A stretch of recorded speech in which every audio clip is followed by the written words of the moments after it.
تعاونيات أوزليمبيو كتواجد بمنطقة سوسماسا بالضبط بدوار تزهوند جماعة أزيار. هي واحد التعاونية نسوية كتختص في إنتاج زيت الأركان اللي كيمر من مجموعة من المراحل. المرحلة الأولى بعد ما كيجمعوا المنخرطات أفياش اللي هي الفاكهة ديال شجرة الأركان، كتجي المرحلة الثانية واللي كنسموها مرحلة التنشيف أو السيشاج تحت الشمس باش كتمشي الرطوبه اللي فيه. المرحله الثالثه هي الفرز باش كنحصلوا على النواه ديال الافياش.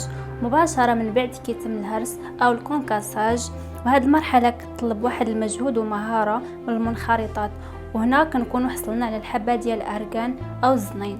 من بعد كيتم الاستقبال ديال الزنين من طرف مختصه اللي كتراقب الجوده ديالو وحتى التخصابيليتي، وكتجي مرحله التنقيه ديال الزنين من كاع الشوائب اللي يقدروا يكونوا فيه. طبعا هاد المراحل كامله اللي سبق لينا ذكرناها كتتم في ظروف كتحترم معايير وشروط السلامه الصحيه. فالتعاونيه ديالنا حاصله على 3 شواهد من طرف مكتب السلامه الصحيه أونسا. داخل الفضاء التعاونيه كيتم الاستخلاص ديال زيت الاركان في ظروف جيده وصارمه. كنتوفروا لعدة معدات وآليات للاستخلاص، التعبئة والتلفيف باش كنضمنوا الجودة والتنافسية للمنتوج ديالنا.